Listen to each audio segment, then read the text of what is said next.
Welcome back everybody to another video. First off, I want to thank all my subscribers. I really appreciate your support, watching my videos, and to anybody new, hope you enjoy this kind of content. Maybe you'll think about subscribing to my channel. In this one here, we're going to do something a little bit different. I want to show you some of my grandfather's tools. This was one of his toolboxes. He had a couple just like this, and some other toolboxes too. I've got another one I can show you if this video doesn't get too long. I'll get into that other one too. A little backstory on my grandfather. He was a true blue blacksmith. He was born in the late 1800s, and he built wagons, wagon wheels, and all kinds of anything a blacksmith would make, he made. And he went into World War I as a blacksmith, and he was in Jeffersonville, Ohio, and the smithy was located in Cynthiana, Ohio, in southern Ohio. And without further ado, let's go through and see the contents. Not all of this stuff was his. Some of it was my dad's. I have other tools too that I use to this day, so they're not put away. This is just kind of duplicate stuff and stuff that I haven't opened this thing in years. So I'm gonna have to take my time, go through, refamiliarize myself with what all's in here. The box is basically the same handle he made, the wood, hinges. I put these, it had regular hasps on it, and I put these type of things on it, and then these little corner protectors that it has, these little corner braces. I put those on. So typical of the day back in the early 1920s and stuff, these toolboxes like this, very common. Always had a saw till usually in this part of the door when it tilts down, and here's a couple of his saws. He liked to paint everything, and he liked to mark everything with his initials. So this saw here, you can see his initials are on it. And this is an old Belknap bluegrass. Old Belknap bluegrass saw right here, crosscut. And so there's that saw. And then this one. So we got a crosscut there and a rip saw here. And this is one of those warranted Superior type 4-nut saw. Okay, so there's the saws. The only modifications I did to the box, other than these latches, like I said, I put on in the little corner braces, and I did repaint it. It was gray originally, and I just put a fresh coat of gray paint on it. But I did add this right here to it. I made some little brass screw pins to hold it, and then that pivots down with a little shelf in there for wrenches. He worked on a lot of Model Ts, Model As, so I believe some of these wrenches are old Ford wrenches that are in here. And then up top, we have a couple of tills here that hinge out. And this one here, the only thing in this till is his old whetstone with a wooden case that he made for it. So that's his old sharpening stone right there. That's everything I have in that one. And then over here we got a few tools. There's a few tools I'll pull out and show you. Alright. So this looks like a little short standard screwdriver that he made. It looks like he cast pewter around it to hold that in, and there's like a pewter plug in there. It's a beefy little nice handle screwdriver. And then this, I believe, is Miller's Falls 2. It's number 6. I can see that. Yeah, Miller's Falls. And this is a little ratcheting screwdriver. Very old. I repainted the handle. But yeah, it's got forward and reverse. Here's a modern version. Right here I use all the time. This is a snap-on. Same thing, but about 100 years difference in age. And still in really good shape. All right.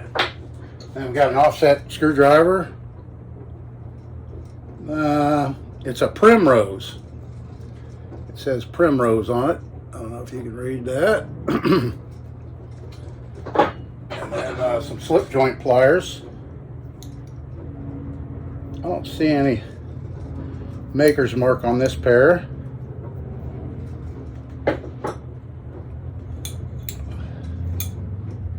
This one is Plum. These are some Plum slip joint pliers. Right there. Okay. And that's everything in that till. Here, let's look at some old wrenches. There's an oldie. I'm sure that was probably used on parts of a car, an older car, some type. Here's one marked Ford.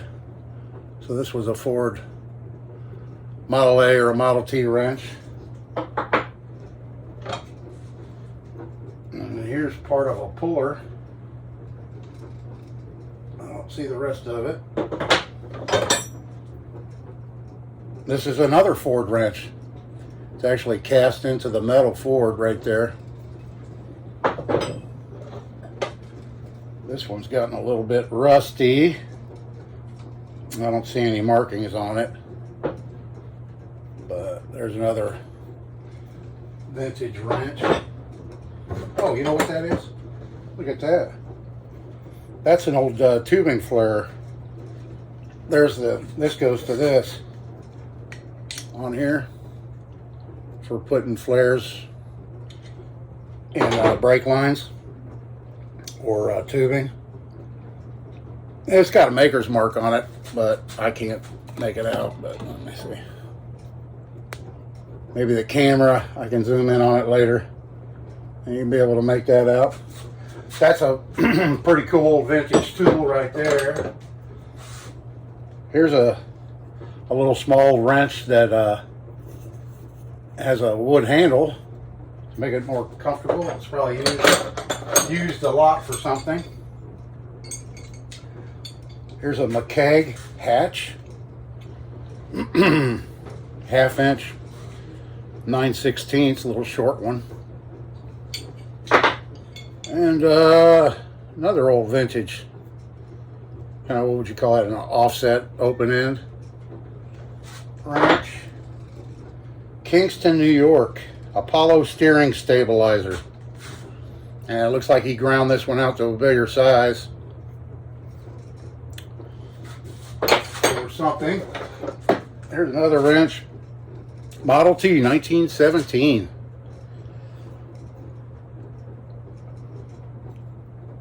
Another Ford wrench. And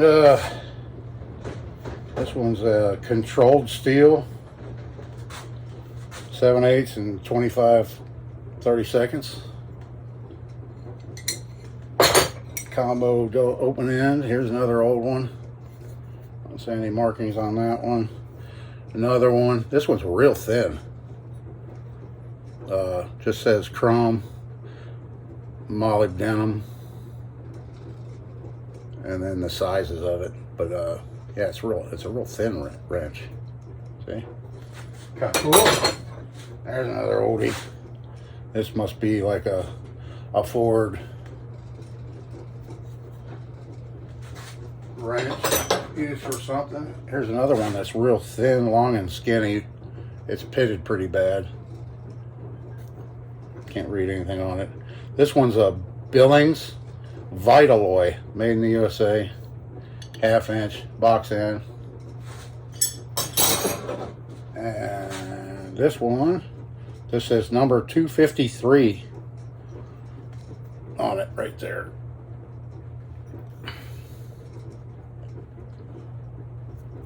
Wrench. And we have a couple of sockets, possibly for lug nuts for Model Ts. Let's see if this, let's see if the wrench works with this. They're all too small. I thought maybe because it's a square drive that would fit it, but anyway, a couple of old stamped steel sockets, and that's what we have in there. Put the pen back in to hold it up. Here we have a set of Stanley chisels. This was my first set of chisels, actually, that my dad gave me, and yeah, I used to use these all the time. And I just stuck them in here when I got this other set over here. Okay, and then we have a brace.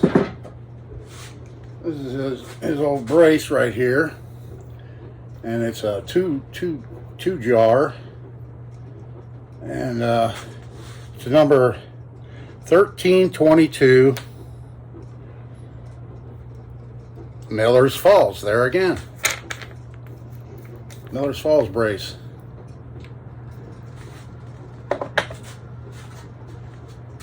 And here's my old block plane I stuck in here years ago. I've got a lot of block planes, so I just stuck my extra one in here. Alright, we got a few more things in this box. Here's his old level. It's a Stanley Sweetheart. All right, there. I'll have to refamiliarize myself with the date. You can date these old Stanley levels relatively easy. This one has, this one's a 2-bubble model. Some of them had 3. One at a 45 on this end. And of course he painted this one.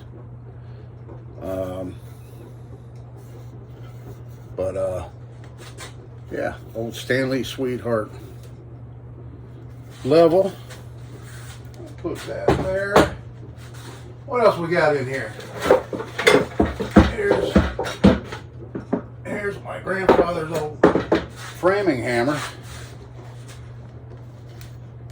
It's got a milled face on it. You don't see that every day. Milled face, about a 20-ounce plum. And there again, he put his initials in it with a punch. Old 20-ounce framing hammer there. And moving on, here's that, calling it a skinning knife that he made. I forgot I stuck this back in there. So I have opened this. I did a video on some knives, and this was a knife my grandfather made. I did a video. I included this in a video, and I just, after I got done, I wrapped it up in a little bit of saran wrap to protect the blade. Threw it back in there. All right, let's get some of this other stuff. I'm just gonna pull some stuff out down in here, and then I'll show it to you.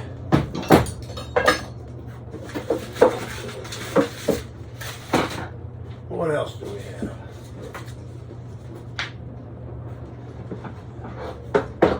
A couple more chisels.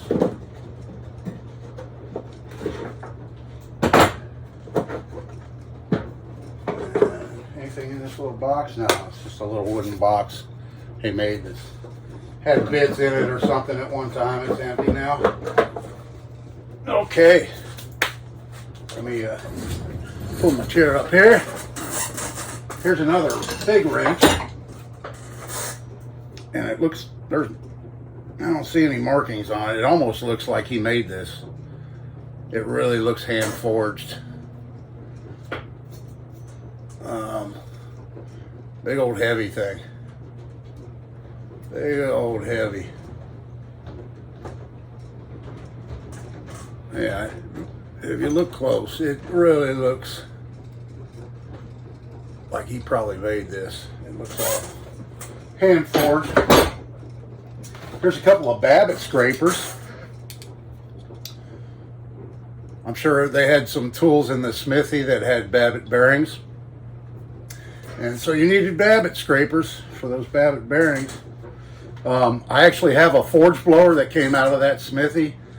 I restored it years and years ago. I got it hanging on the wall in my other shop. I'll pull it down and do a video on it. I can't remember, it might have Babbitt bearings in it.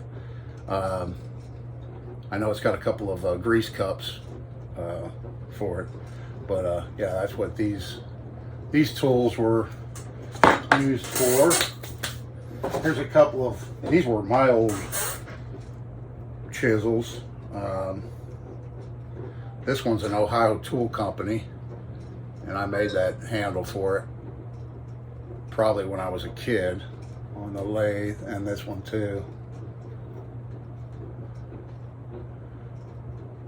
Yeah, I can't even remember how I made those. This one's a Robert Duke. It says Castile Robert Duke on it. I don't know anything about Robert Duke. Never even paid attention before. Let me know down in the comments. This one says Ohio Tool on it. Right there. Okay. Here's his old Farrier rasp. Big old heavy duty rasp. I cleaned up and wrapped it, saran wrap to protect it. This humidity that we have here, everything's always rusty. Here's something I wrote. I think it's for this. So this is a Duro Industrial Manufacturing Chicago, Illinois socket set. This is from the mid 1920s. And it's basically like an Allen wrench, you know, for the driver for it. And these are all the sockets that just slide on and store onto it. So that's from the, what did I say? Mid 1920s. This socket set right here. And then, I guess it's last but not least, we have another rasp, or part of a rasp, a little shorter one here. All right. And then right here's an aluminum plate. It says AC Marshall, Jeffersonville, Ohio. I made that and put it on to mark this toolbox as his. I've got another one down here. Let's see where we're at, 18, 19 minutes. Yeah, let me pause it and I'll get reset and then I'll pull that one out and I'll show you some of that stuff. All right, everybody, I'm back. Whew. So that toolbox, you got to be a bodybuilder or something to tote that thing around, man. That thing's heavy and it's not even really packed full. But I got it put away and I got the other one out to show you. So this one here was also my grandfather's, and when my dad gave it to me, it was full of blacksmithing tools, some of his and I did a video in the past on this. This is a hatchet my grandfather made in the forge when my dad was a little boy. He watched him make this, and so yeah, I got this hatchet that he made. So it doesn't have near as much in it now. There's really not really that much in it. But I'll show you everything I've got in here. So this is kind of a neat old socket set. I'm not sure the brand, or look for a maker's mark on it. Some of this stuff I never really looked at that closely. Should be on it somewhere. I think that's, yeah, that says Japan, so this isn't that old. This is probably something I threw in there. I don't think this was my grandfather's, actually. I just came across it at a flea market or something and bought it and stuck it in there. I didn't remember that. Here's a tray I put in. Here's a cast iron dipper. I've actually used this to melt and cast lead in it. And then there's some various chisels and punches, old cold chisels. And here's a set of masonry drills. I actually used masonry drills like this when I was a kid. You know, working with my dad when I was a kid, we would use masonry drills like that. So there's a set of those. Here's an old punch or a chisel. Maybe it started off its life as a cold chisel and turned into some kind of a touch mark stamp type thing. And it has a marking on it, and it's Endear's Tool Company. Try and zoom in on that for you. Endear's Tool Company. I wrote a little thing on it here many moons ago. That they were founded in Albert Lea, Minnesota in 1910. And I have 3 Endear's Tool Company tools. I have this, and I guess, let's see, these nippers. Actually, these nippers, these are marked Heller Brothers Company. Yeah, these are in bad shape. They were broken before and then braced back together. But yeah, they're marked Heller Brothers, so I'm not sure what else I have that's Endear's. Here's a set of tongs. And kind of hard to make out. You know what? I'm not even going to try. I'll just show you, and maybe you know what brand these are. Old set of they need a little lubrication on them. They're a little stiff. Here's another set. Yeah, these were used hard and brazed back together too. I don't see any markings on those. He may have made those. These, it looks like he made. I don't see any brand. This would be for round rod, open round rod, forged tongs. And here's another set. I have a set like this that I use. These are handy. Working in the forge. I don't see any markings on these either. These actually look handmade. I believe he made these tongs too. And that's it. That's all I've got in this box to show you guys. Yeah, so anyway, this video was a little bit different than the usual. But I've been looking forward to making it for a long time. Had the idea a long time ago. I wanted to show you some of my grandfather's tools, and I've got more, like I said, that I use all the time. So I don't even think about it. I know when I grab it, but you know, I'd have to go around and look at my other shop and find stuff. But anyway, these are some of the tools that I don't use anymore. That were mine from when I was a kid, or they were my grandfather's or my father's. And I thought I'd just go through it and show you the contents. Hope you enjoyed it. It's been fun. And come on back for the next one. I appreciate it. Like, share, subscribe, all that good stuff. And this is Dave. See you in the next one.